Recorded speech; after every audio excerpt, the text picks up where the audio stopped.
this idea that you're the best. This is where the power lies. He put hard times on Dusty Rhodes and his family. You know who I am. But you don't know why I'm here. I'm the best. I'm the best in the world. From the top to the bottom. And because they can't handle the Macho Man Randy Savage, the cream of the crop, nobody does it better. This ain't WCW. This ain't Monday Night Raw. This ain't SmackDown. This ain't even WWE. It's time to step into the squared circle and get it done. Welcome, wrestling fans, to another episode of Legends and Champions, the show that kind of goes into a deep dive into the careers and the legacies of both the men and the women who shaped this squared circle, who shaped this business that we all love.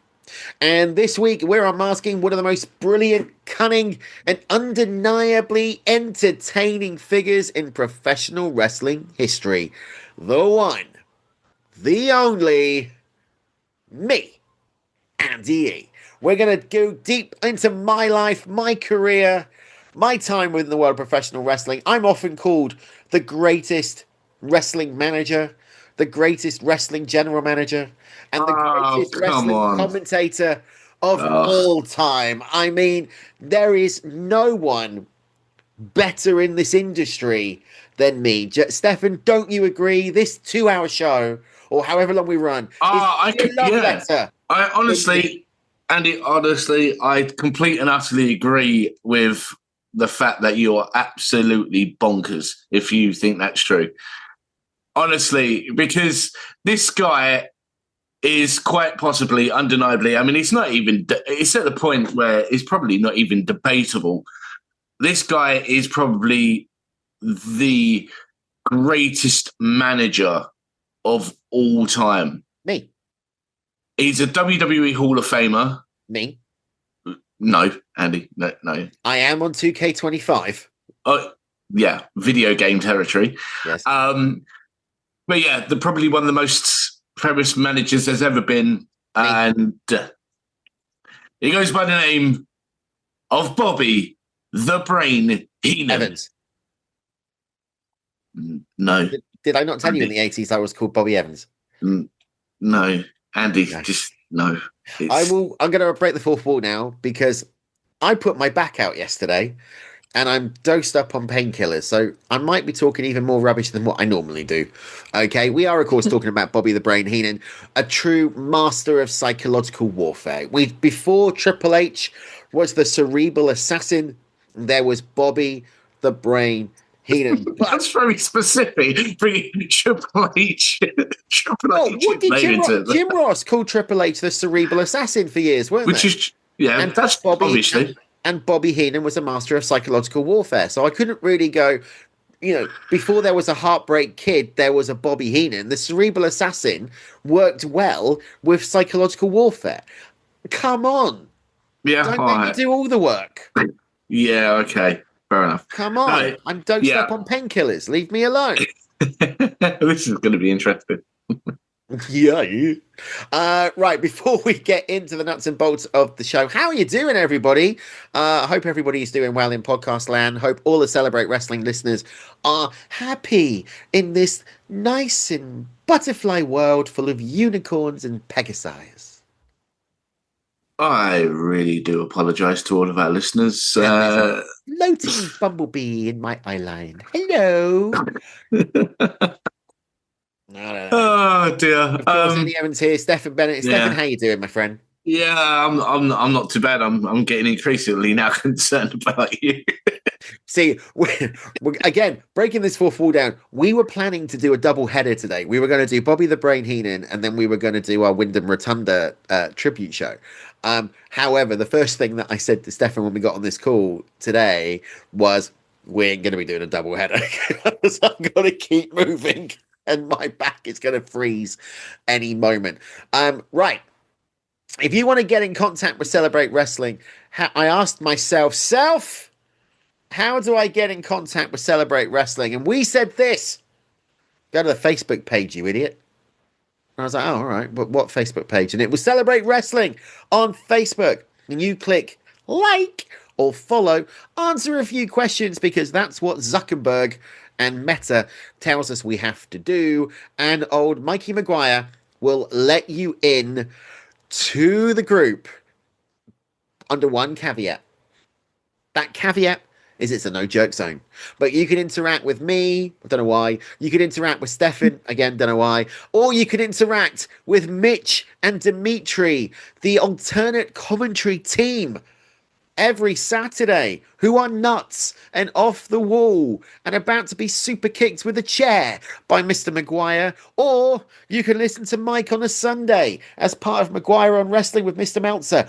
Or you can interact with the wise man, Joe Aguinaldo, all the way in the Facebook world. And if that's not enough, Stefan, is that enough for you? I want to go home. If that's not enough for you, you can buy merch. You can buy merch. Buy t-shirts. You can buy stickers.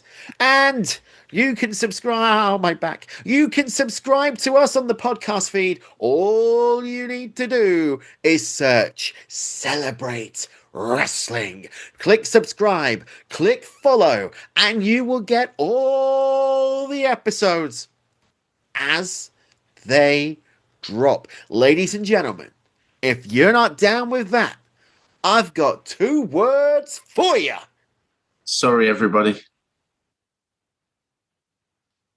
Bobby the Brain Heenan started his career as the pretty boy and made his most iconic run as the Brain. Obviously, you know, back in the 80s, Stefan, I'm just ignoring that comment. Back in the 80s, that nickname, the Weasel, right? Yes. What was it about Bobby the Brain Heenan? And we, you know, we'll forget all the jokey stuff now. Let's get serious. Let's talk about this WWE Hall of Famer.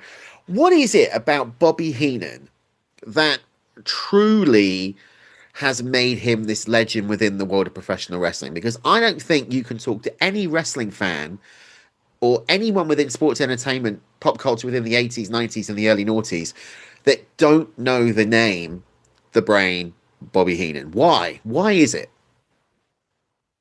Oh, that's a brilliant question. I know. Okay, so basically, it's very hard to pinpoint exactly why. I think there are just these individuals that come along every generation or so that are just so iconic with the way they portray their characters. There's everything almost perfect about them. Everything's believable about them.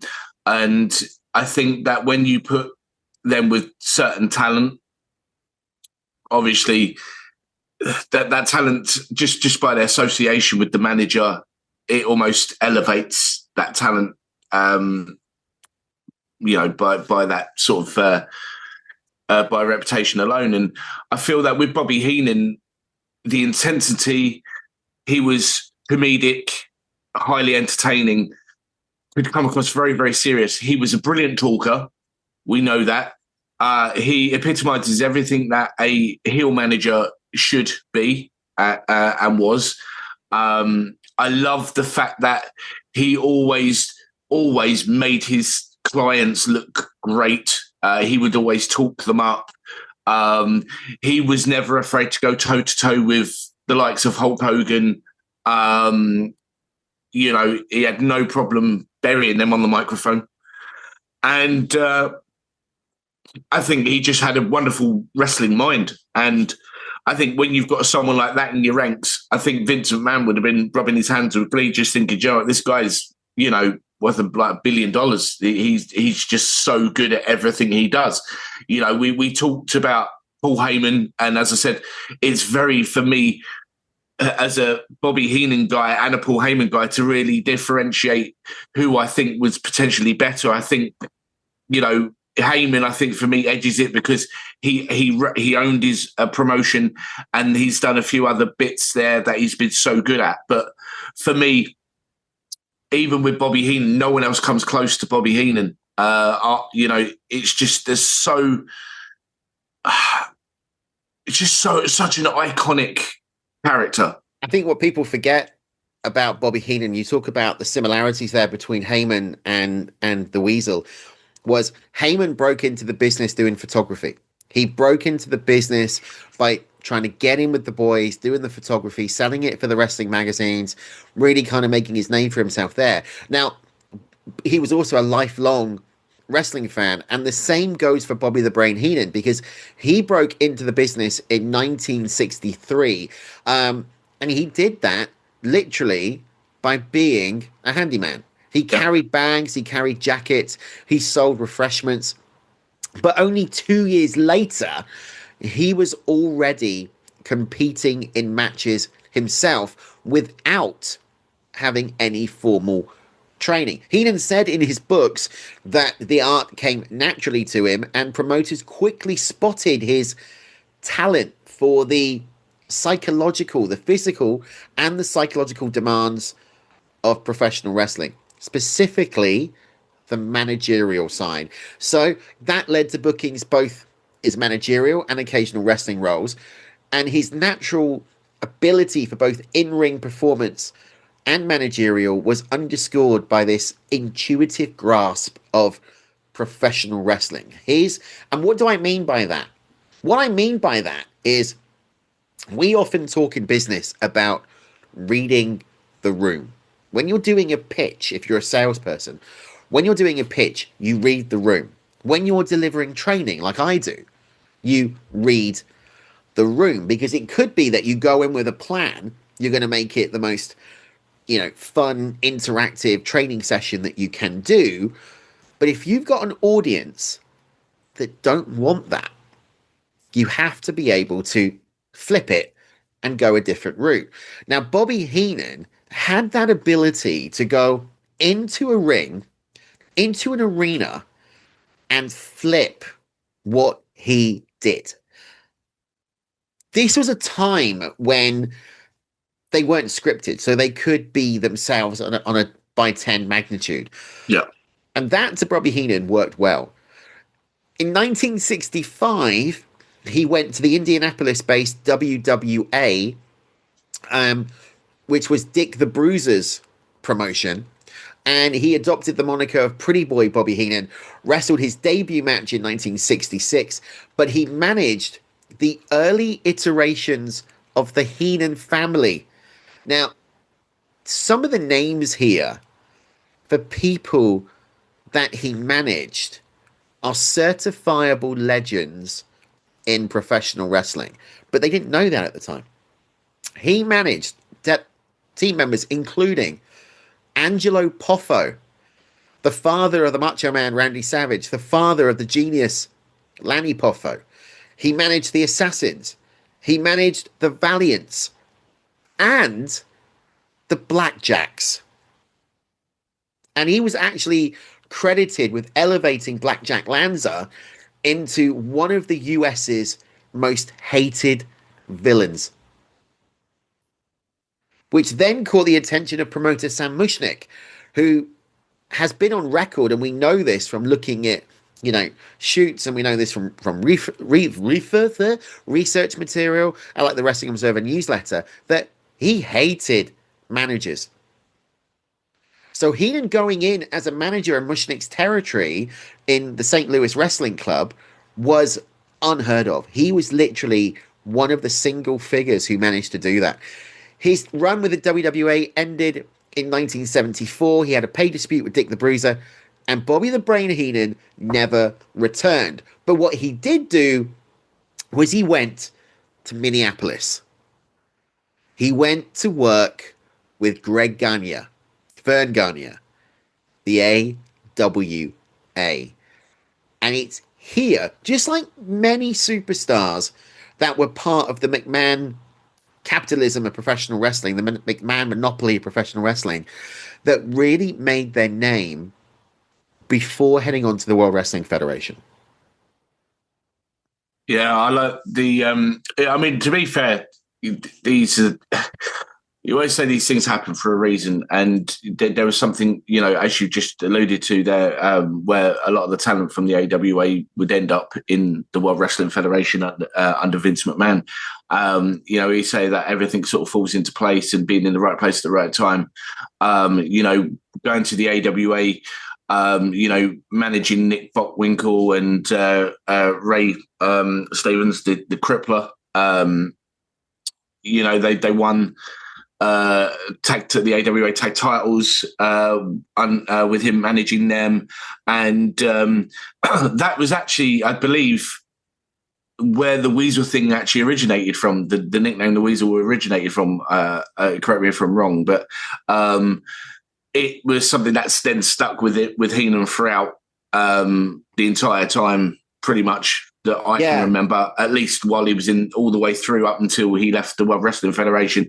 Absolutely. And I'm pretty certain in WCW as well. Just to go back to that, it was during a feud in the AWA with the Crusher and Dick the Bruiser, where actually it was Dick the Bruiser who dubbed Heenan the Weasel. Yep. The Crusher even used a Jack in the Box toy on TV, singing "Pop Goes the Weasel" until the toy popped out, declaring that was Bobby the Brain Heenan. But, really, Stefan, it was the AWA, as you quite rightly said, that was this, thing that happened for a reason, because we saw the Brain debut. This is his new moniker of the Brain in 1969. But he also managed the Heenan family, this evolution of the Heenan family, with people like Nick Bockwinkel, Ray the Crippler Stevens, Bobby Duncan Sr., and Blackjack Lanza. Now, again, the names in this stable, and the person to really kind of give us more insight on this is Joe, right? He is the wrestling historian within Celebrate. But, I interviewed Nick Bockwinkel many years ago, before his unfortunate passing, and he had nothing but good things to say about Bobby Heenan. In his mind, he is the one that helped him get to the top of the mountain, so to speak. And this is 1969. This is 20 odd years before he works for the World Wrestling Federation. Yeah. I mean, he's. If you think about, with one thing that I know a lot of talent have said over the years that knew him, a lot of legends have said, the thing with Bobby Heenan is he was like one of the most despicable personalities that you would have on your screens and at shows and that. But the man behind the Weasel was one of the most charming, gentle, and intelligent gentlemen that they'd ever had the pleasure of knowing or lucky enough to ever work with, for the ones that did. And, when you talk about the early incarnation of the Heenan family, when you get to work with someone like Blackjack Lanza, who's like one of the biggest heels of that time, I think maybe Heenan probably couldn't have, realised how much his luck was probably in to be paired with someone of that caliber at that time. And I think that would have a huge impact on showing what Heenan could do in a managerial role. That he can work with some of the absolute best. Well, let's put this into some sort of, I can't get my words out. Let's put this into some sort of reality. We've talked about those guys within the AWA. Under Heenan's guidance, Bockwinkel and Stevens secured a third AWA World Tag Team title. In 1975, Bockwinkel, managed by Heenan, captured the first of several AWA World titles. He ended the 7-year run of Vern Gagne, the promoter.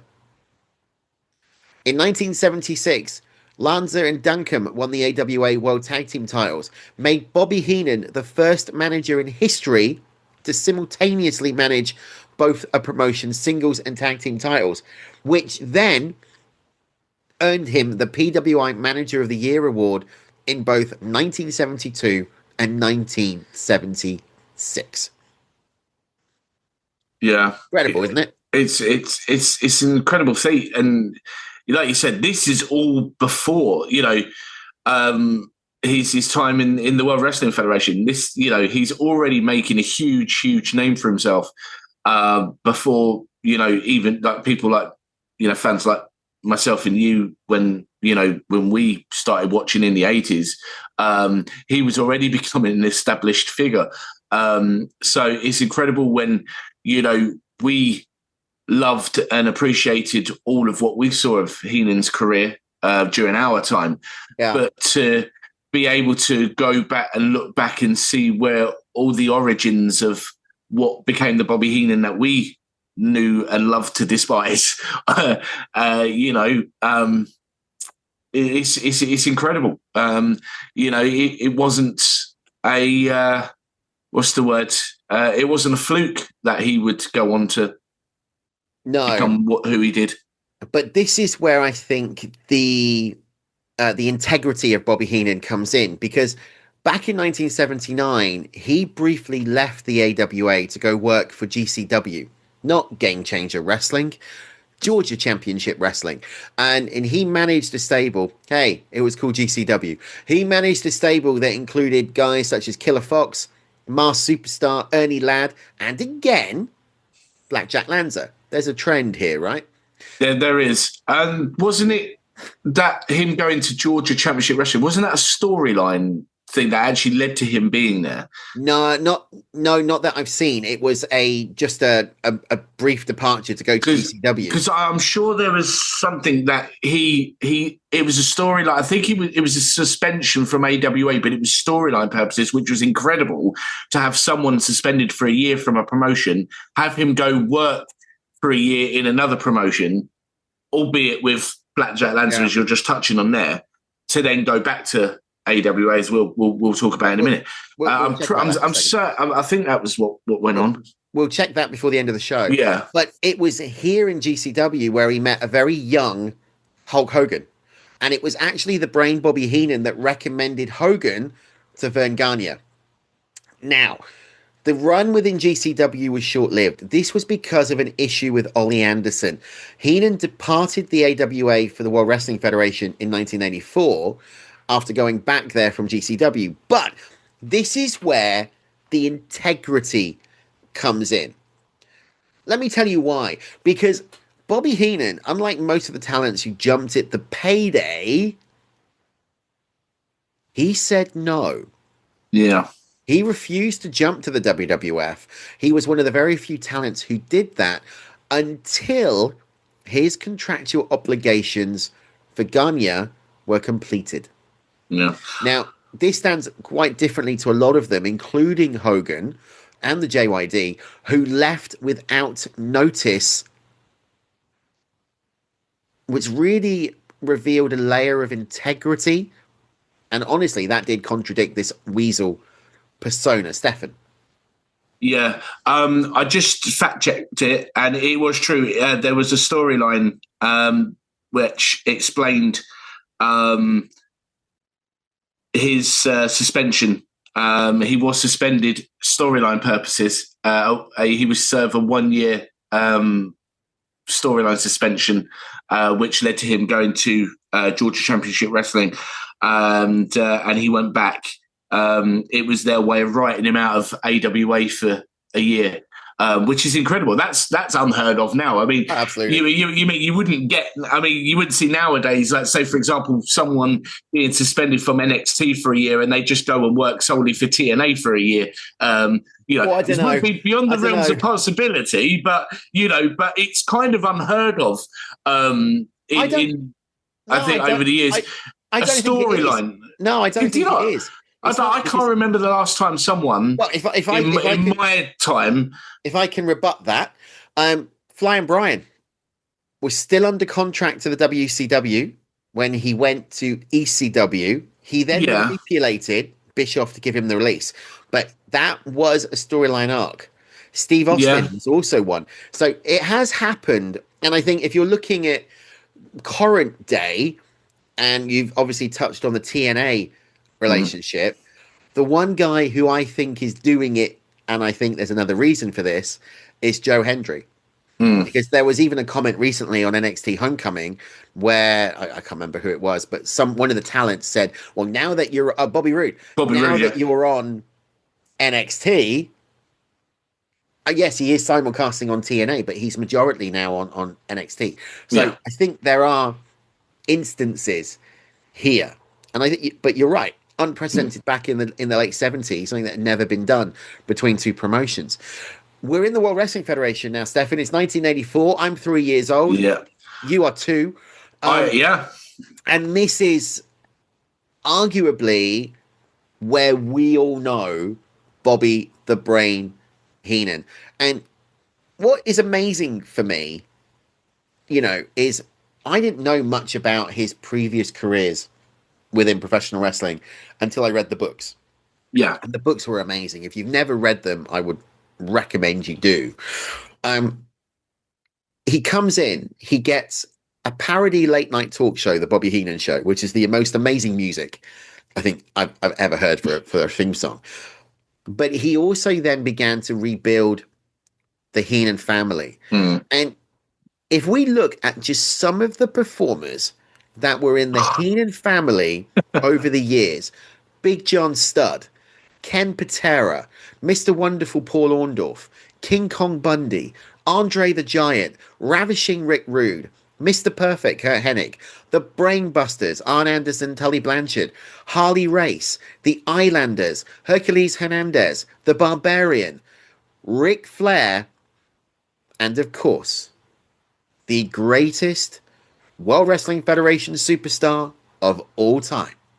A man which was a travesty that he never cooped his way, to the World Wrestling Federation Championship.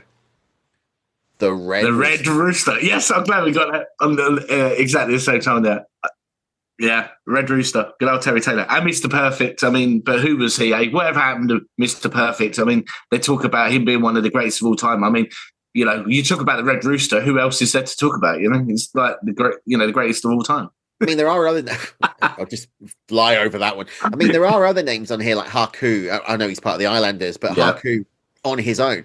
And what really gets me here is when you look at the names that he had, the most prominent championship he won in the WWF singly was the Intercontinental Championship with Ravishing Rick Rude and with Kurt Hennig. But it was tag team division, really, that he had the most success. If you think about the Islanders, if you think about the Brainbusters, if you think about the Colossal Connection, which was Andre the Giant in his later years before he was, beginning to finish up, and Haku, of course, lost the belts at WrestleMania 6 to the Hart Foundation, Brett and Jim the Anvil Neidhart. He was undoubtedly one of the managers of one of the greatest factions and greatest stables in professional wrestling history. And we touched on that a few weeks ago now when we did the greatest factions. Yeah. I mean, it's a wonderful list of names there. And I mean, I think anybody would, feel so privileged to be in such a position to work and manage the names that you've just mentioned there. And, it is crazy, as we've just sort of like briefly touched on his career prior to the World Wrestling Federation.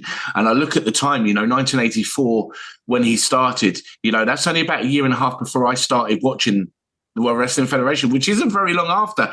And that's, to me, is actually kind of crazy. I started watching in sort of mid-86. So, for me, that's absolutely insane. You actually started watching before I did.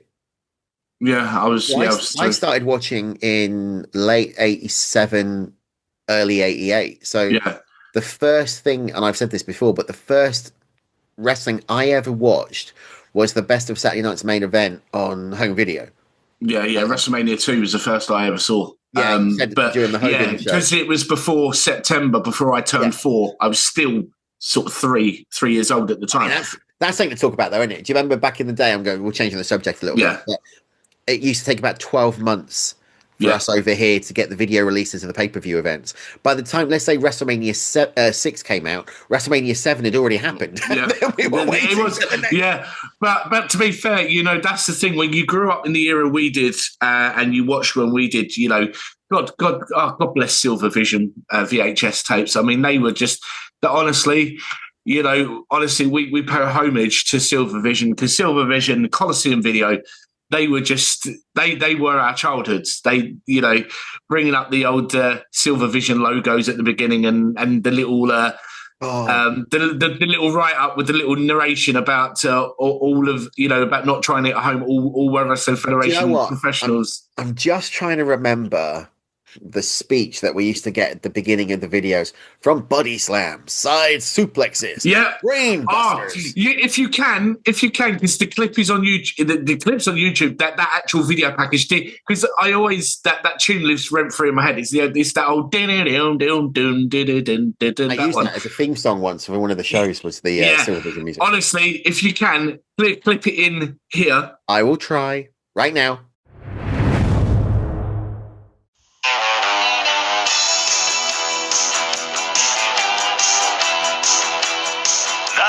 Of WWF American Wrestling, WrestleMania, SummerSlam, Survivor Series, Royal Rumble, UK Rampage, and many more specialist releases. Available only through Silvervision, the official distributor of the World Wrestling Federation videos. So if it's body slam, side suplexes, clotheslines, drop kicks, and power slams that you're after, increase your library of WWF videos with some of these spectacular annual WWF events.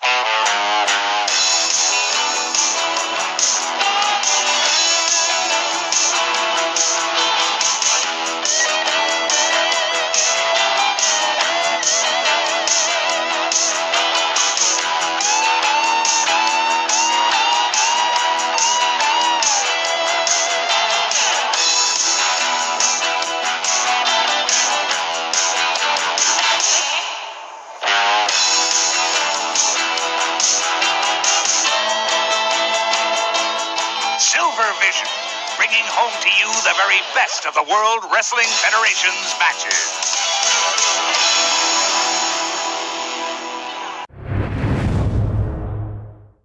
Because that lives rent free in my head, even like 40 odd years later. But yeah, I used to love all that, and they used to do this bit where they'd have all this text on the screen saying about obviously the wrestlers were professional athletes. The original "Don't try this at home," but instead of anyone speaking over it, you just had background noise of a match going on because you could hear slams in the crowd. Back in the day, they talked it. It was only in the later releases from like 91, 92 that they took that off, and that's when they did the music with the body slams but they had someone say, World Wrestling Federation superstars are highly trained professional athletes or something. I'll try and find it. But that was in the releases up until about 91, 92. But as always, we are going off subject. 1986, McMahon gives him a commentary position, which is he then calls himself a broadcast journalist. Loved it. Love it. Although I want to touch on his actual in-ring work during that time, because he did compete in some matches. He would come out in his own singlet, his own little Andre style singlet. And to be fair to Heenan, I mean, I was really impressed when I saw him wrestle, because I'd never actually see him wrestle before. No, he could handle it, but he was a comedic worker. I think I remember the match where I think it was WrestleMania 4. And breaking the fourth wall, we are going to be touching on WrestleMania 4 and 26 as part of WrestleMania season. Was when he came out in the straitjacket or in the dog protection suit. He's had matches against the Big Boss Man. That was a whole storyline back in 1990, 1991. Yeah, and he also went up against, I believe, the British Bulldog Davey Boy Smith. Yeah, I mean, it's absolutely incredible. There was nothing Heenan couldn't do.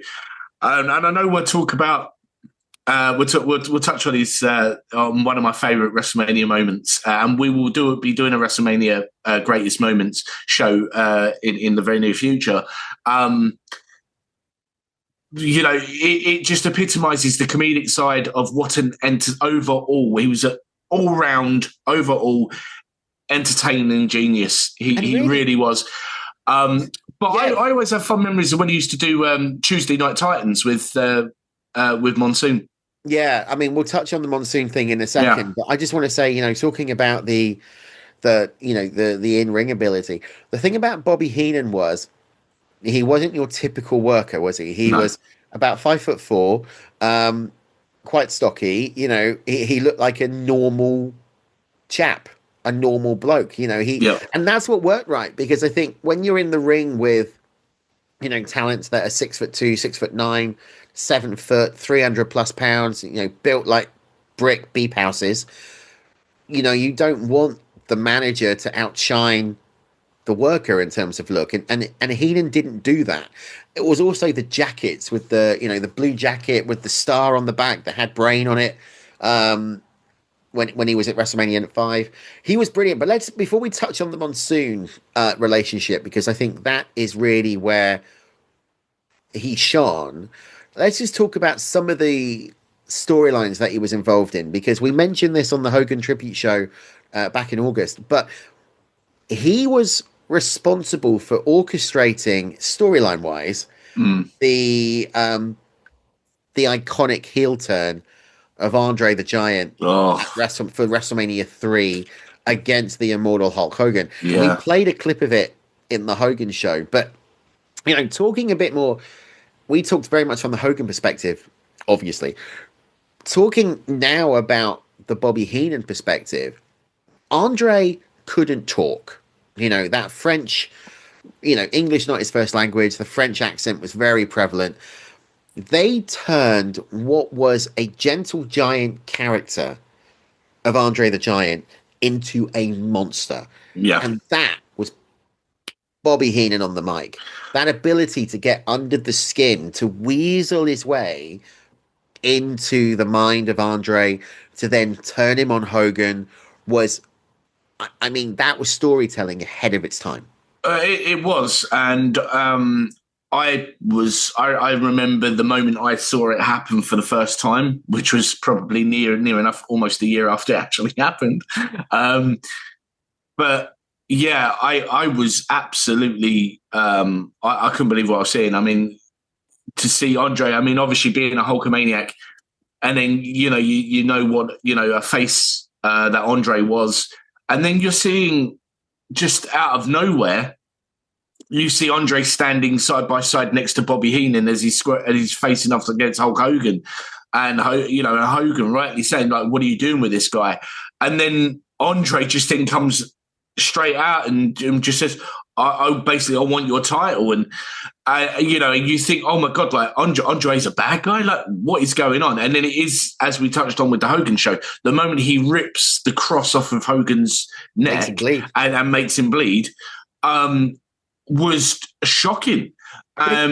It wasn't just that, though, was it? If you shoot forward to the match at WrestleMania 3, if you shoot forward to the promo that Bobby Heenan did with Andre before the match went out, again, you could see this for the first time, this killer instinct of Bobby Heenan to go what he wants.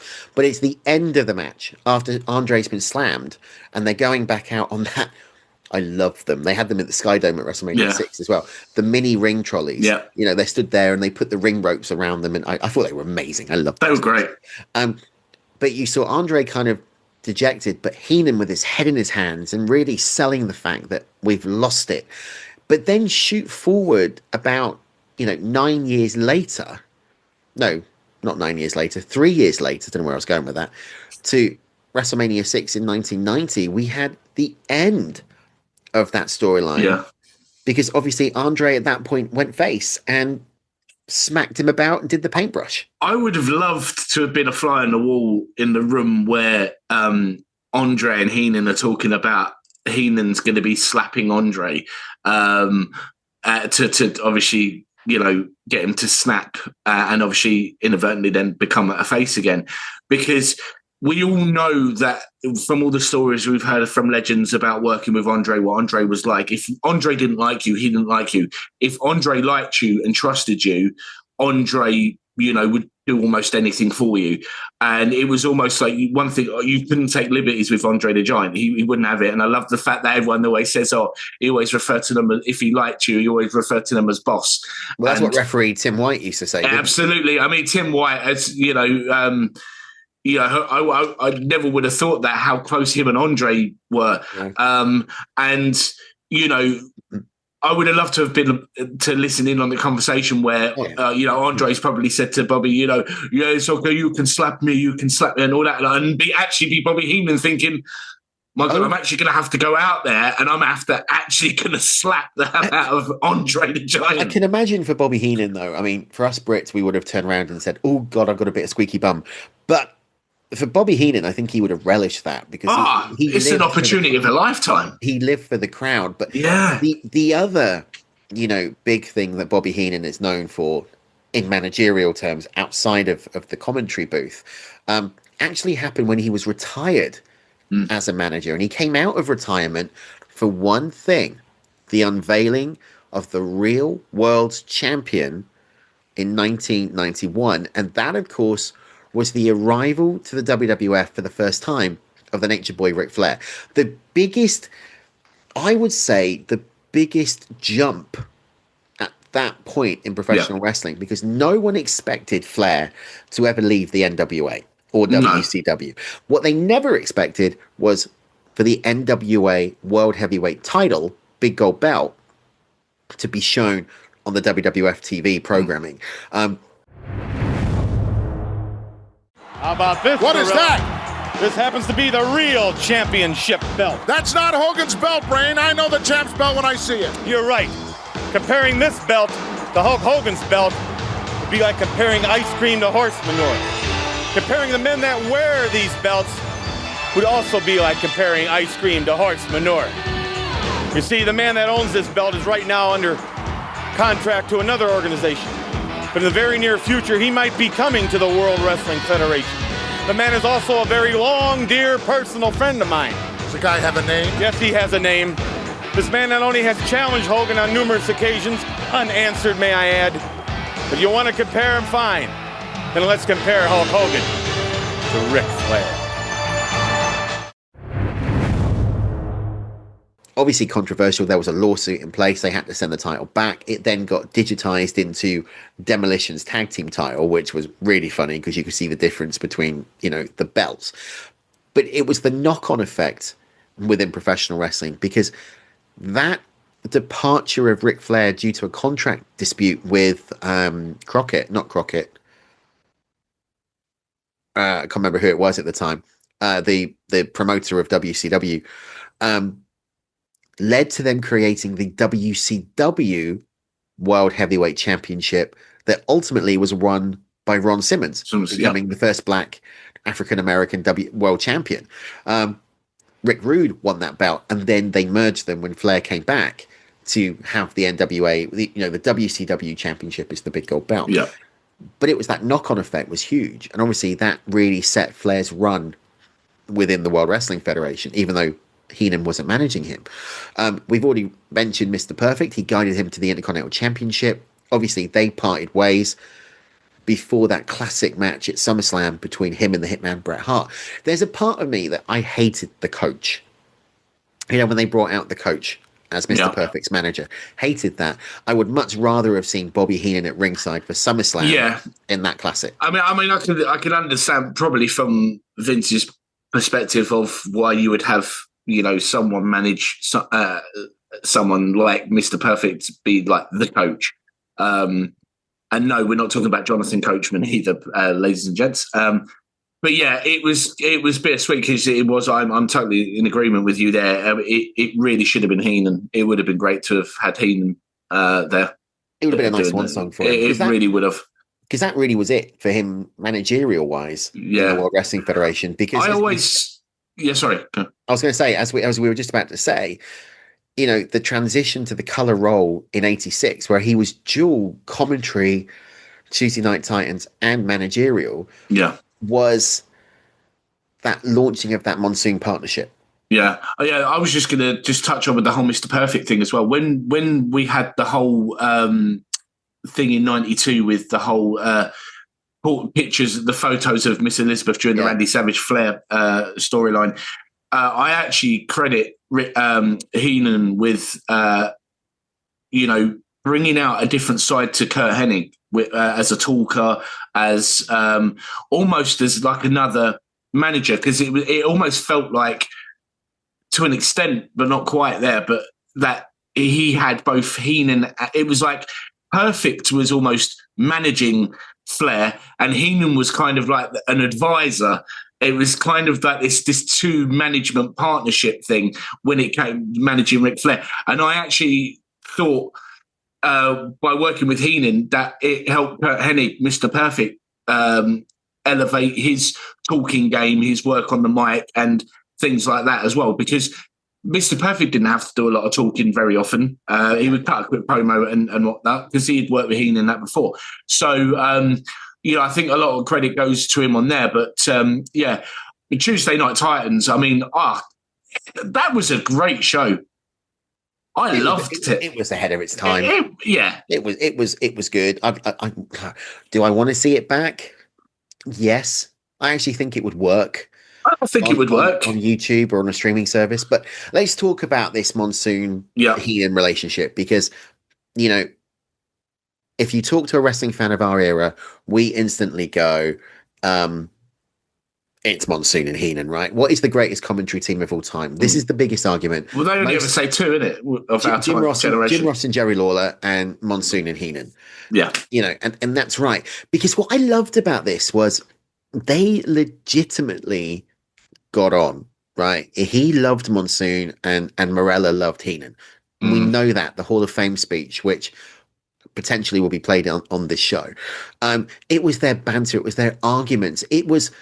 They were the commentary version of Abbott and Costello. Yeah. They were, if you put that into Brits terms, they were Morecambe and Wise. They were Anton Deck, Laurel and Hardy.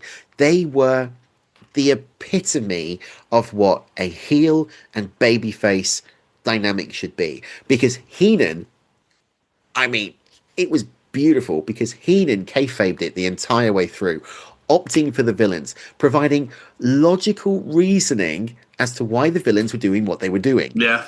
Yeah, I also one aspect dynamic that I used to love with Heenan as well was the way he was so articulate over trying to point out that the baby faces, were actually not as straight as they may seem. He would always call things out, like when it would come to Hulk Hogan, he'd always turn around and say, he'd always be like, "See, I told you he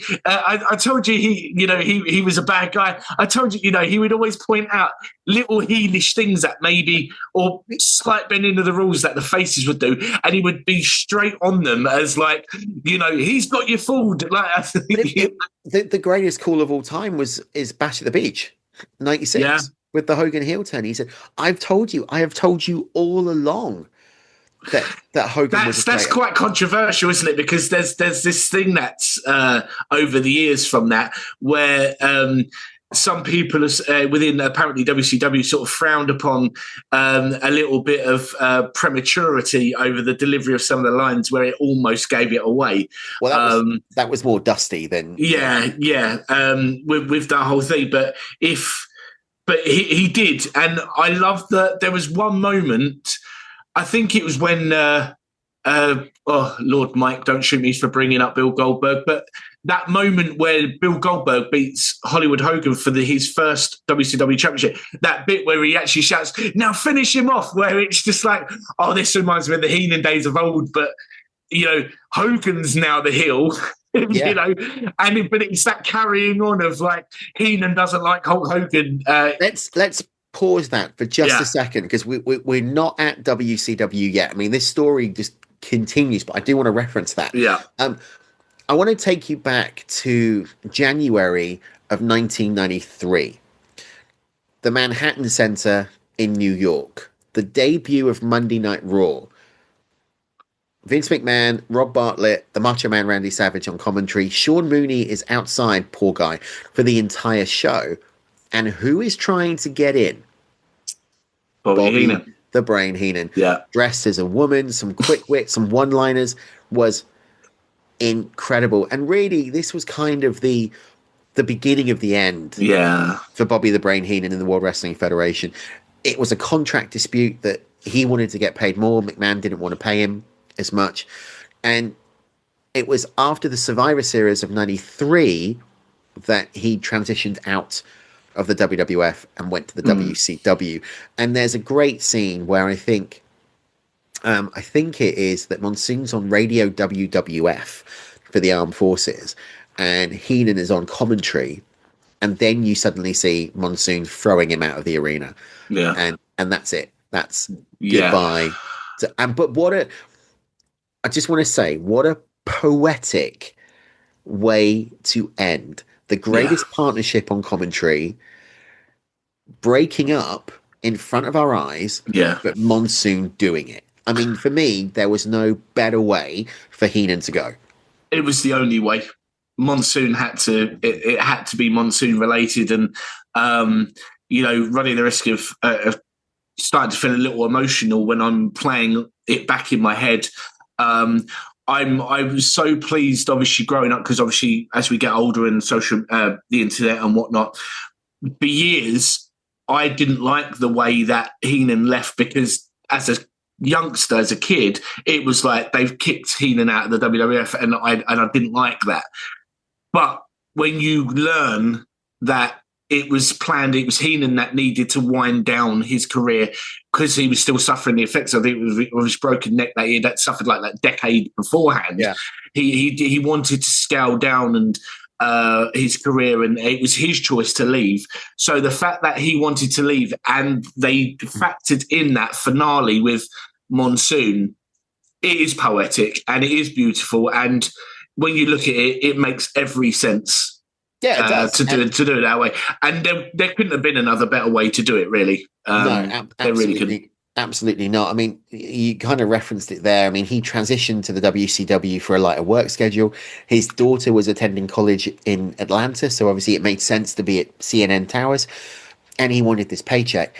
Just like in the World Wrestling Federation, though, the parallels here are quite fitting, because in the World Wrestling Federation, he was brought into commentary to replace Jesse the Body Ventura. In WCW, he also replaced Jesse Ventura and paired himself up with Tony Schiavone, one of the, in my opinion, unrecognized greats of the night of this era. Right? I mean, Schiavone has just got a. I think Schiavone's a parody of what he was now. He doesn't take it seriously, and I think he's realized that with the podcast that he can say what he wants and that's it. But back in the day, in the NWA WCW days, he was legit the GOAT. Him and Gordon Soley, when you paired those two up, absolutely tremendous. And it was interesting to think that he became the voice, Bobby Heenan, of Nitro. Yeah. Going up and up against Monday Night Raw, going up against Vince. In that Monday Night Wars era, he became perhaps the most vocal voice. Yeah. And you quite rightly said, massive enthusiasm when Goldberg got one over on Hogan and won the championship. Yeah. The story skepticism regarding Hogan at Bash at the Beach, right? His worship for the Nature Boy Ric Flair. He wasn't afraid. The thing I loved about Bobby Heenan on commentary at WCW was, unlike some of them referencing New York, Heenan weren't afraid. Heenan was going to talk about the match at WrestleMania 6 between Warrior and Hogan at Starrcade. He was going to reference the fact that he managed Ric Flair. He referenced the fact that he knew Kurt Hennig. He referenced the fact that he managed Arn Anderson and Tully Blanchard. He didn't give a toss. And you know what? I love that. Because what he did at that point was he went, wrestling fans, you're not stupid. McMahon's already broken kayfabe by calling it sports entertainment. You already know it's fake, right? You already know that I came from New York. You already know that Hogan came from New York. So did the Macho Man. So did Liz. So did Mr. Perfect. So Yeah. did JYD. So did Rick Rude. So did this one. So did that one. So did the Nasty Boys. You know it, right? So why am I going to insult your intelligence by saying they were in a different promotion and I've never met Exactly. them before? Yeah, and this is something which I have a big grievance with, even to this day, like especially with the WWE, is that whole thing which Heenan just went against. It's that we know where these guys have been, we know what they have done, we know what other names they've wrestled under, we know who they've worked with before. Don't treat us like this is the only promotion in the world that they've ever worked in and that none of this stuff has ever happened. You know, if you're going to have, for example, if you look at like, I can't remember what WrestleMania it was, when we had AJ Styles versus Shinsuke Nakamura, poor main event for what them two should have been able to do. But perfect opportunity to hype that much even more by just saying these guys absolutely killed it in Japan when they went against each other. Like it was a match for the ages. What are they going to do on the grandest stage of them all? Obviously, ultimately, that match didn't really deliver. But you know, don't treat people like these things have never happened, because it's lineage. It's, you know, fans want to know the backstory, to know, hold on a minute, these two guys meeting for the first time since they wrestled in that promotion then, and this is what went down in that promotion then. Oh, this is actually a bigger deal than what any of us ever could have thought. You know, there's nothing wrong with that. And that's one of the things I agree with you, absolutely loved about Heenan was he didn't care. He wasn't treating people like they were stupid. And, you know, and it shouldn't be an issue now. No, it shouldn't be. And I actually think, to touch on your point about the WWE, I think they're getting much better with that now that Triple H there's massive improvement. You know, they are relating to it. I just want to, we're going to touch on the WCW run in just a second, but one thing that I do want to go to, because this kind of identifies maybe why his WCW run wasn't as good as the World Wrestling Federation, was the professional integrity. He refused to critique or bash Vince or the WWE on air, even though he was a heel commentator for WCW. Now, how many times, I'm going to touch on this a bit more now, but how many times have we seen workers jump ship from either WCW or WWE or WWE to WCW or WWE to TNA? AEW now, or AEW now, come out and cut a 20-minute promo because the promoter wants them to rip on the competition. Yeah. Right? Heenan didn't do that. He's always said, and he said this in his books, he said this in various shoot interviews with RF Video, and with High Spots and with Sean Oliver, that he was treated right. He left on good terms. He left with respect for McMahon. McMahon said, I can't do it. He even told them about the offer he received from WCW before he accepted it.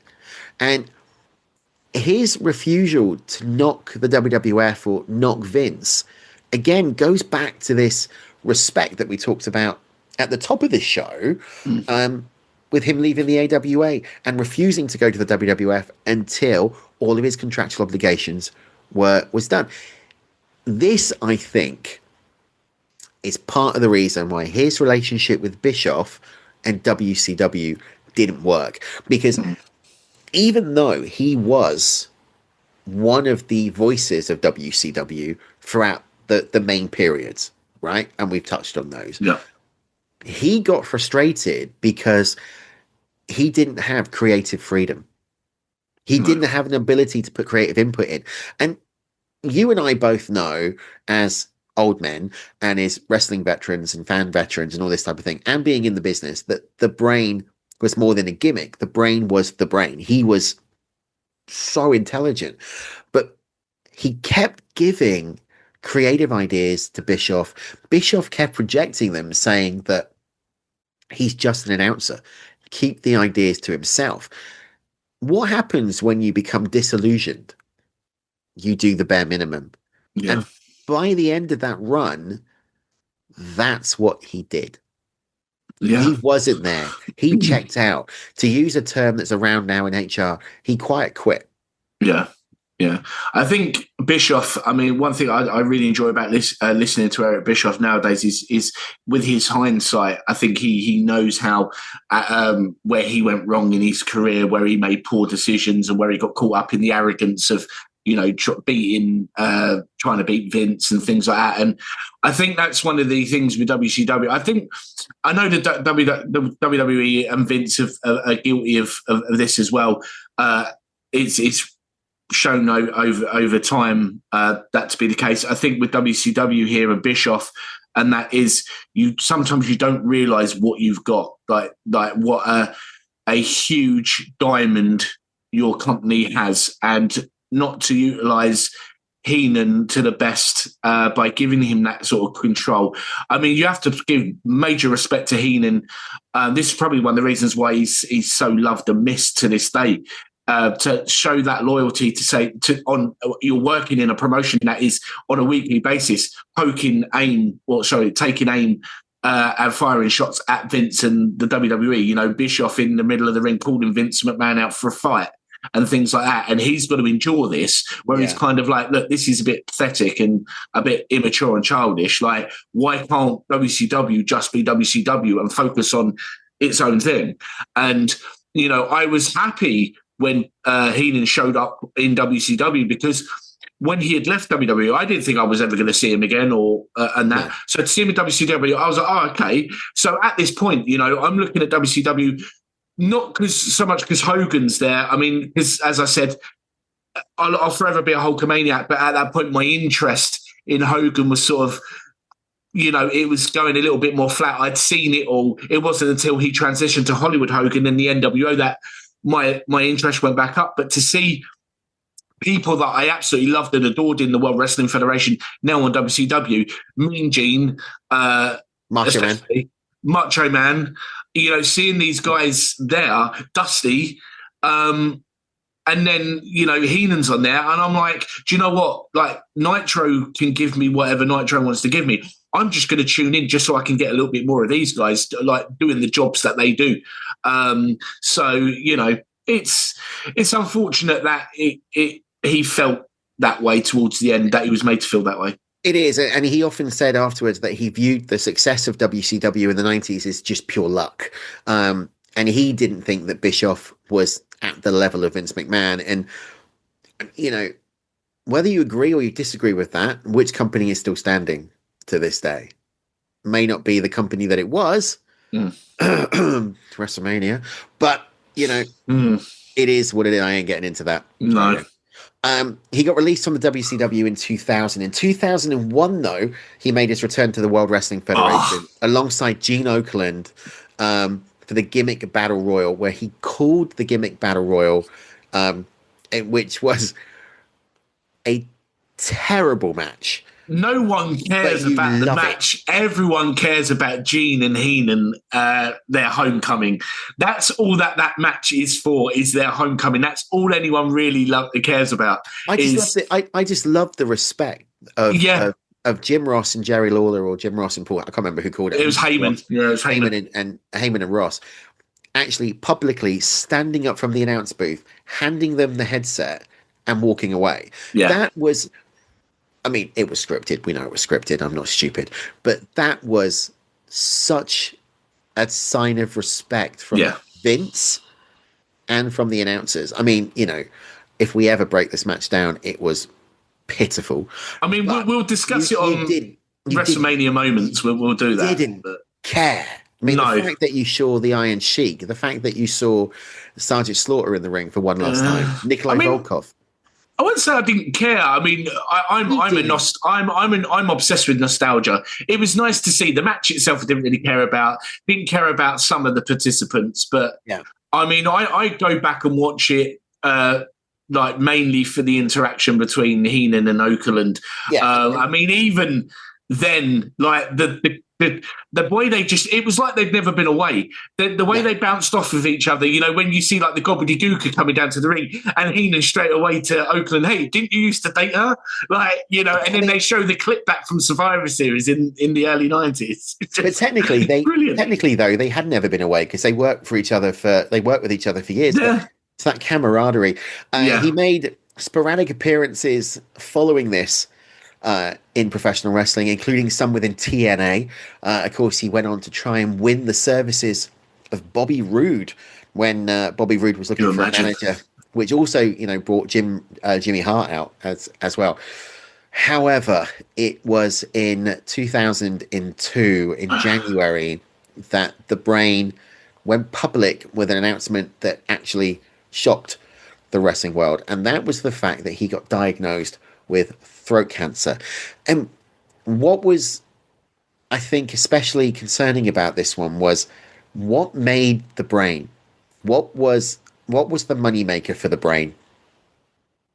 It was his voice, wasn't it? It was his voice. It was his voice. It's iconic voice. It went into remission in 2004. He battled for over a decade with various issues and various health issues. And I remember seeing, I don't know where I was on a dirt sheet, and I remember being on a dirt sheet, and there was a picture, and someone posted this. Yeah, I know the picture. And it was the picture of what Heenan looked like. And unrecognizable. I get emotional, but I'm not like you.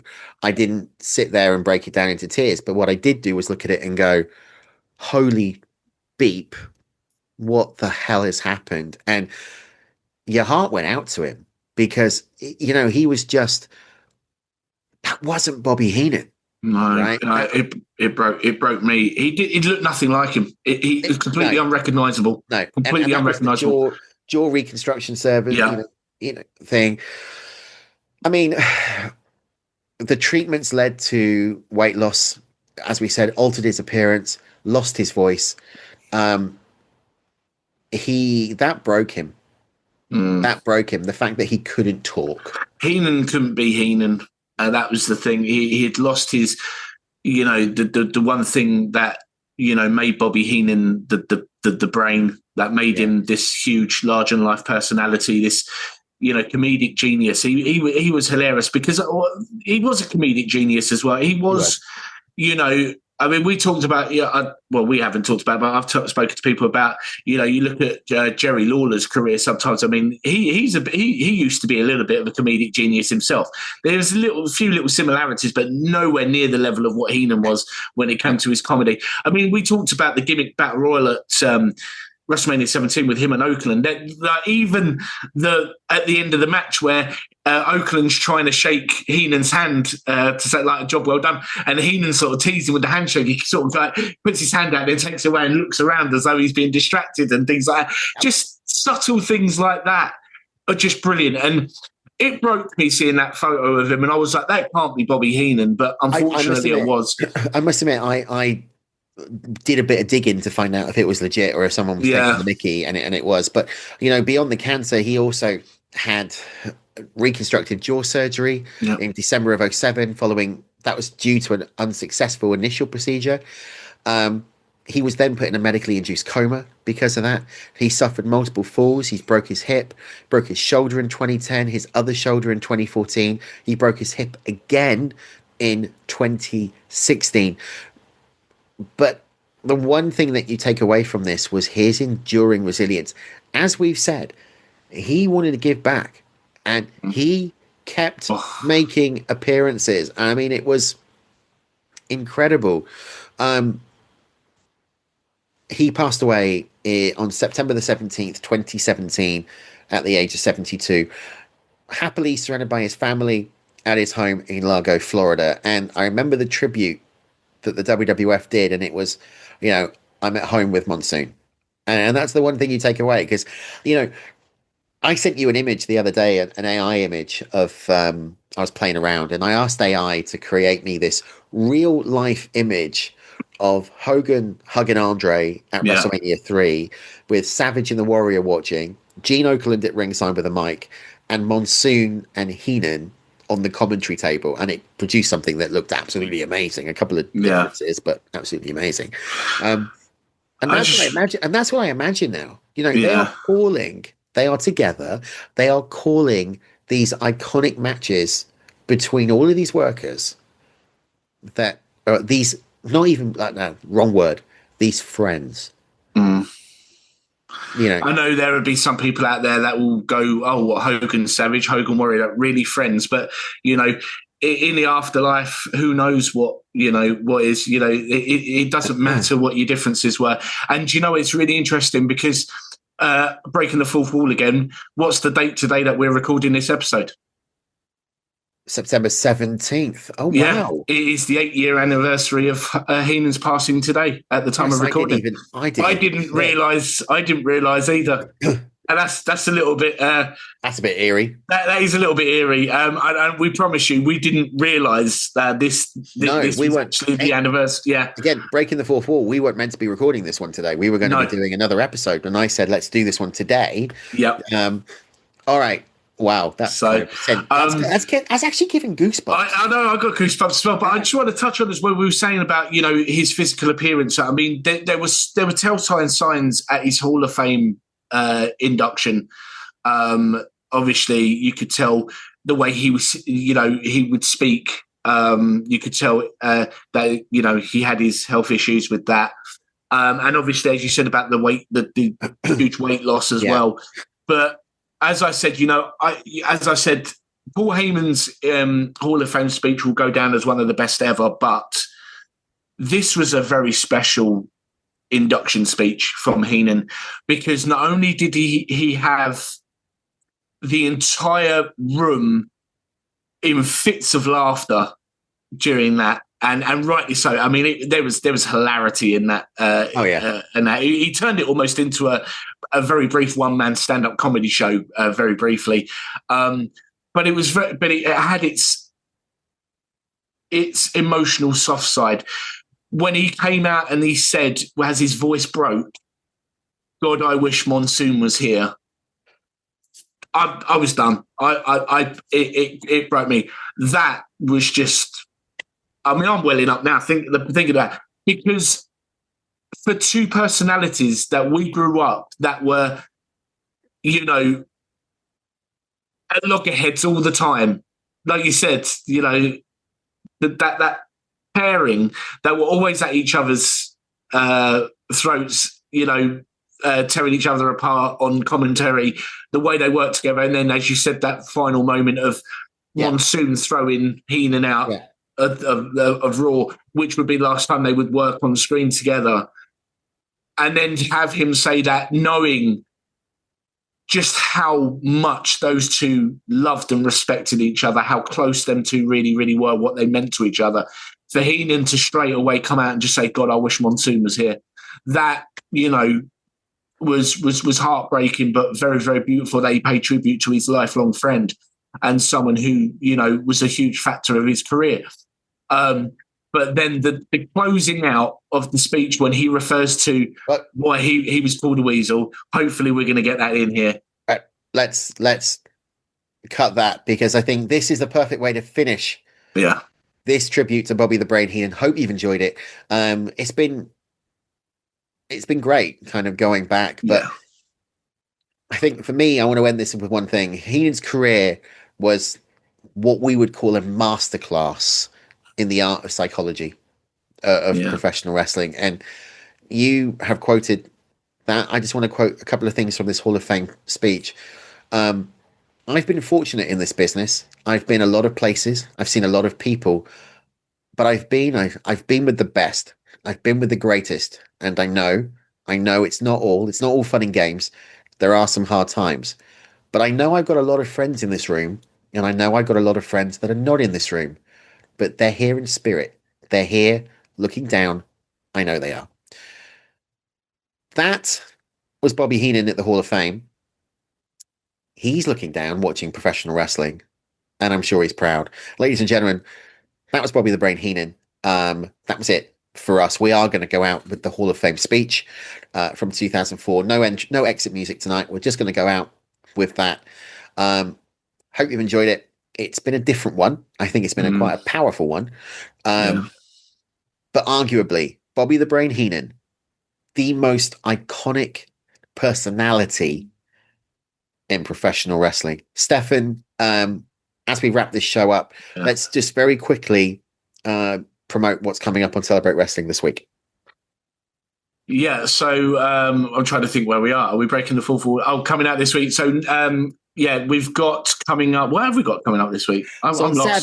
Saturday, we got Mitch and Dimitri with the Yeah, that's right. I thought you were table. talking about our shows. Yeah, we've got Mitch and Dimitri, the alternative commentary table. Honestly, if you haven't listened to those guys, get on there because the way these two break down on their shows is absolutely brilliant, and you'll struggle to come away without laughing your head off. It's brilliant. And then on Sunday, it is Maguire on Wrestling with occasionally the wise man Joe Aguinaldo showing up. But of course, Mike breaking down all the latest and greatest what's going on in the world of professional wrestling with Dave Meltzer. And go give that a listen because, again, a tremendous show week in, week out. And we'll be back next week again with more Legends and Champions. Next week, we're going to be going to WCW and we're going to be hearing the Brain in action because we're going to be looking at Halloween Havoc 1995. And then following that, to end up October, we are going to be talking about the legacy of Wyndham Rotunda. Thanks for joining us. We'll be back next week for more Legends. Until then, we will see you at the matches. So long now. Bye-bye. Is this the last call? Well, I don't drink anymore after, excuse my the way I sound, I had a wedgie. It happens. Wow, pardon when I talk, I'm just recovering from throat cancer and I'm feeling great and I'm, thank you. Thank you.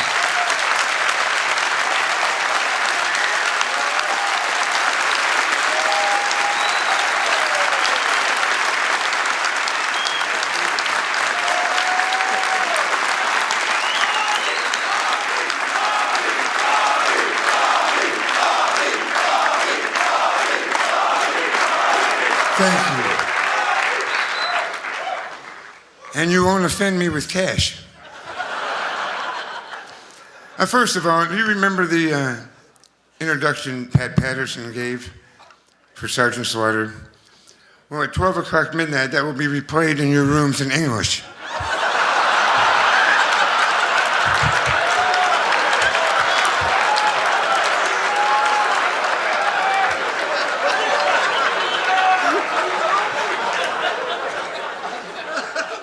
So the wardrobe malfunction now. But, this is great. I had everything in my mind for the last month, what I was going to say, who I was going to put over, who I was going to knock, who I wasn't going to talk to, but I couldn't read anything or do anything like that. I didn't know what to say. I've been sitting there listening to everything and it just had to come to me like that. So I forgot everything I was going to write and everything, and it has to come from here right now. I've been in this business since 1954. I was 10 years old and I went to the Marigold Arena in Chicago and I was hooked, just like that. And when you're hooked, you're in this business, whether you like it or not. I remember watching the heels come out. He'd tell the people to shut up and they got louder. And every time he told them something, they wouldn't do it. They ignored him. I said, I can do this for a living. It's like being home. So, I was hooked. And in 1959, living in Chicago, I was 15 years old. And on Channel 5, a TV show came from midnight till 2 in the morning. It's another reason I didn't finish school. And it was wrestling from Bridgeport, Connecticut. Oh, you got a wedgie too. And it was the... Oh, one more thing. I'd like to apologize to you people. I've bet on wrestling.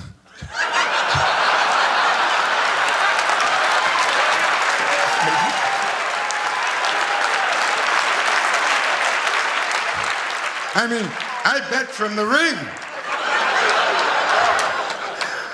So, this has been a great career. So, I'm watching the wrestling show, and I'm seeing Johnny Valentine and Buddy Rogers and Chief Big Heart and Arnold Scohen, who was 63 then.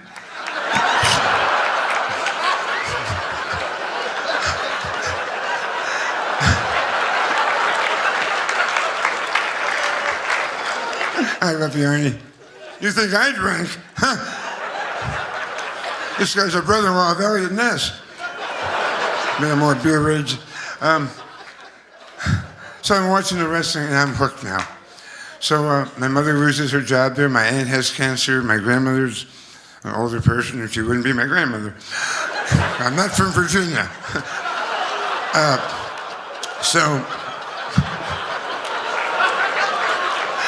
Damn, this is fun sober. Anybody got any weed? No. Moose. So I'm watching this and I'm hooked. I am really hooked. Now, in 1961, I start working at the Armory for the promotion there. I was 17 years old. I'm carrying jackets to the ring. I'm selling Cokes, and I'm running from Eddie Farhat to Sheik. He's chasing me all over the building, and I'm scared of him. And I was hooked, and I was just did that all the time. I carried jackets and set the ring, and was a marker, and I was an employee for a small company. Then in 1965, I started as a manager. I managed the Assassins, two guys. One guy was over the hill named Joe Tommaso, nice man. And the other man was a guy named Guy Mitchell, who was a very good friend of mine and a good guy. He wrestled here as Jerry Valiant for a while with the Valiant Brothers. And then from that, I went on to manage Angelo Poffo, who was the father of Macho Man Randy Savage, and along with a man named Chris Markoff, who was from Yugoslavia. And Chris Markoff would rear back and kick you in the groin, and as you were going down, he would say, "Watch your kick," as you were sinking. He was horrible. Oh, nice man. He called me when I was sick, but he was horrible. And then I met another man who I started managing. Blackjack Lanza. That man. I remember in the morning she'd be down on the phone in the lobby. The hotel we stayed didn't have phones in the room. So they had a switchboard and they had put in the things, the cords. They had a big thing of donuts there. So Jack would stand there, and when the woman would turn her back to plug in the phone, he'd wolf down a donut. But what he forgot is he's got this black mustache, and it's full of white powder. I'm either managing him or Cheech and Chong. I'm not sure what was happening. And then I went on from there and managed some of the greatest talent in this world. Right here, I managed superstar Billy Graham in Chicago. And one night, Ivan Putski slammed me on top of you, and you had so many bumps on your body, it hurt my back for a month.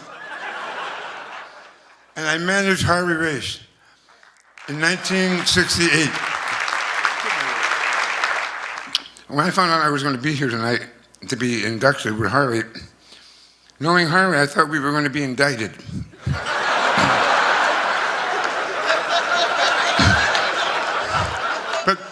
But this man, we had more fun together, and he is one tough man. Believe me, one tough man. The things he's been through in life, 6 or 7, how many times world champion? Harry, wake up and I'll throw dirt on you. 8 times heavyweight champion of the world. Excellent. Then I managed Bob Remus. As we went down the back roads in Peoria, just laughing, knowing our wives would never believe we were riding with 4 fat girls, taking us to the airport so we could save $20. He says to me, if this car flips and we're dead, they're never going to believe us. Then he said, Bobby, stop it. You've made them all laugh, and they've only got 7 teeth. And that was counting us. And then I went from there to managing everybody they threw in front of me in the WWE. Oh, excuse me, did I say something? Wait, let me get this now. You want to talk about wildlife? When I came here, they had the 3 Freebirds. They had the Junkyard Dog, Mad Dog, 2 Bulldogs, a guy with a Matilda, another dog. There was a Junkyard Dog. You had insects. You had 2 killer bees. You had serpents. You had a guy with a snake. You had a Hawaiian guy with a lizard. I'm not done yet. I'm not done yet. And you ready for this? And to top it off, I'm the weasel doing commentary with the gorilla. Damn it.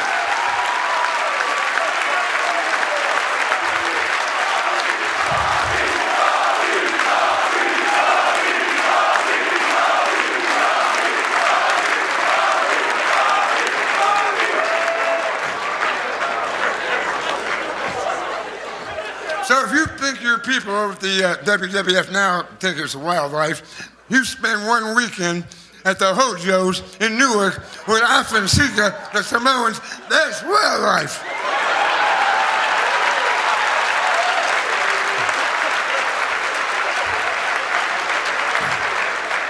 So now I know I'm going to New York. I make the phone call to Vince McMahon Jr.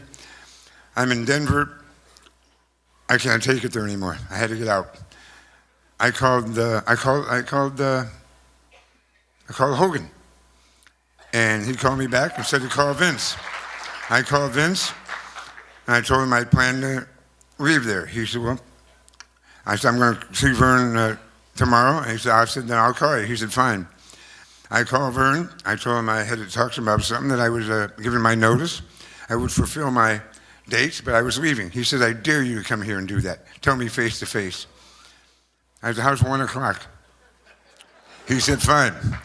I took my wife with me, Cindy. I didn't think he'd hit a woman. And she's Italian, God knows what would happen to him. So I went there, and I called Vince first. I said, Vince, he wants me to come to the office. And he sounds mad. And Vince says, boy, I wish I could be there with you. I said, to back me up. He said, no, I want to tape it. That's the truth. So I gave my notice. Now I thought, the biggest thing in my life now, I'm going to New York. And I had called Vince Sr. about every 6 months over a period of 10 years. But they had Ernie Roth, who was doing a great job. They had Freddie Blassie, who was doing a great job. And they had Lou Albano, who refused to be fired. So he was there. They just didn't have a place for me. So towards the end of, when he was getting sicker, I was in Japan with Harley. And we had gotten word that Vince McMahon Sr. had passed away. So then when I came back to Japan, I was finishing up in Minneapolis, and that's when I called Vince. And I go to the Garden that night. And I walk in, and he called me on the phone, and he said, excuse me, a week before he called me, he says, would you mind managing Jesse the Body Ventura? I said, of course not. It'd be an honor. So I get to the Garden that night, and he tells me Jesse was injured in San Diego, and he has to go to a doctor. He has some blood clots in his legs or something. He won't be able to make it. He may never wrestle again. Would you manage John Studd? I said, I just been to the AWA, which in my term was known as all the world's ass. So I would have managed Scotland just to get out of there. And so then I started managing John Studd. And like I said, I managed Harley Race, Superstar Billy Graham, almost managed the governor. Had I managed him years ago, I may have been the first lady of Minnesota. Who knows? I managed Sergeant Slaughter when he was Super Destroyer Mark II. I managed my good friend Ernie Ladd over there. Wonderful man. Great athlete. Blackjack Lanza. Who's here that I have here? Oh, yes. Oh, yes. Ric Flair. You aren't kidding. I retired in 91 from the ring, just to do broadcasting. Vince says, would you go on the road with Ric Flair for 6 months? Just 6 months. That's all I need. Now, I broke my neck in 83, and I didn't have it repaired yet. And this was 91, and I was going to get it repaired. So now I got to go on the road here with Larry Flint. And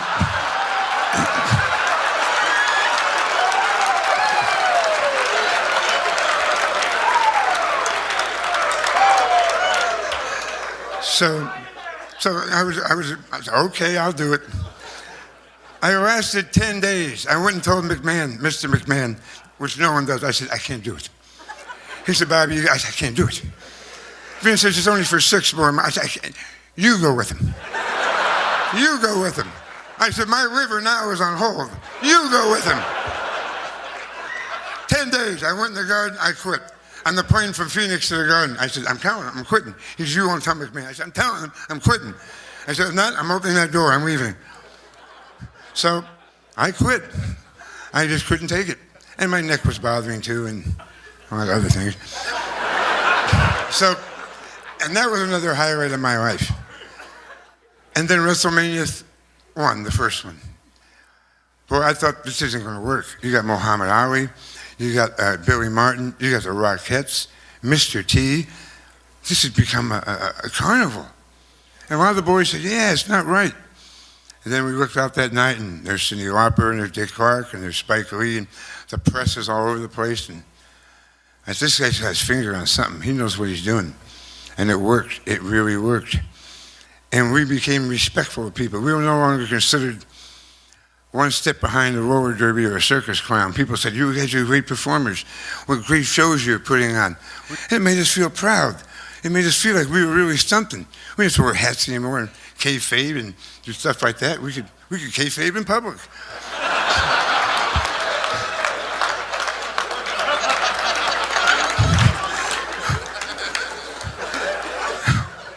And some of us kayfabe in private.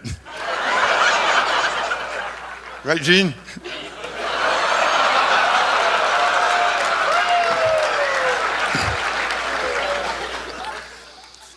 So, WrestleMania 3. It had to be the biggest thing in my life. I remember going to the ring. I went to the ring a couple of matches before because I usually had a match, 30, 40 guys. Don't get me wrong, Vince used to have stock in Forshine. I wore out 6 pairs of shoes one night. So I went to the ring with Andre that night. And I remember, yes, please.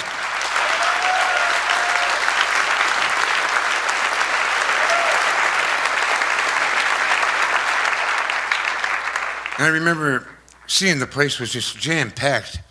But I never thought how many people were there. All I could think about was, there's millions all over the world that are watching this. And it was a wonderful excitement for me. And then to be able to work and do prime time, and to do Wrestling Challenge, and to do the pay-per-views, and to be allowed to express myself and bring my comedy into a business I often thought needed a kick in the pants and a couple of smiles, rather than a guy blowing his nose and belching and spitting. I mean, if you want to see that, come to my room. But, and that's just my wife.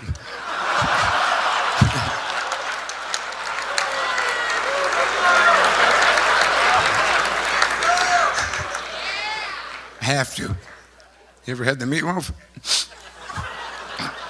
So,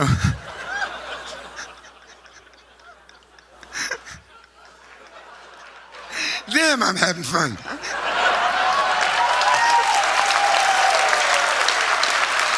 Hey, for two and a half years, I've sat in my bedroom at home, taking chemo, getting radiation, and doing nothing. I'm a man with, I want to do things. You sit for 2.5 years naked in a room and watch Judge Judy, you'll go nuts.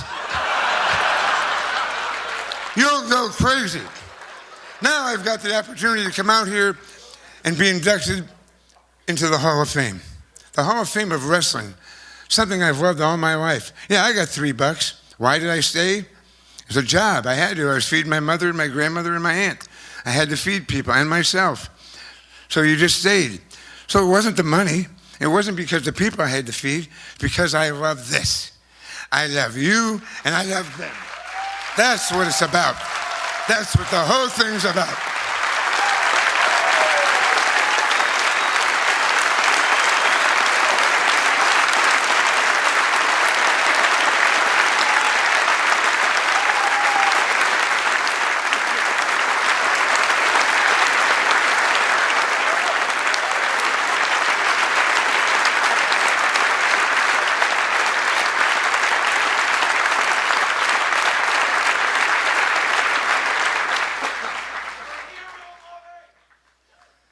Thank you.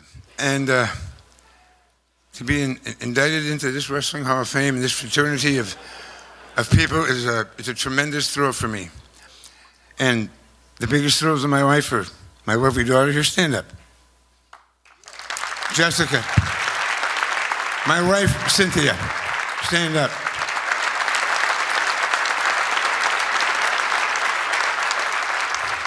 And a very welcome addition to our family, my son-in-law, John Salt. My good friend, Steve Anderson, my writer. So it's just an honor, and it's a real privilege to be here in front of all you people and in New York City.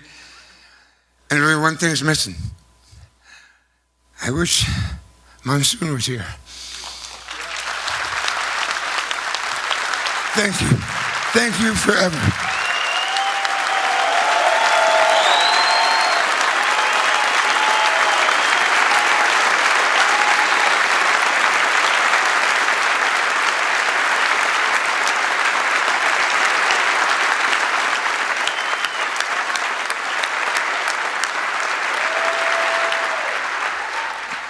We get paid for this, right? And I'm drinking.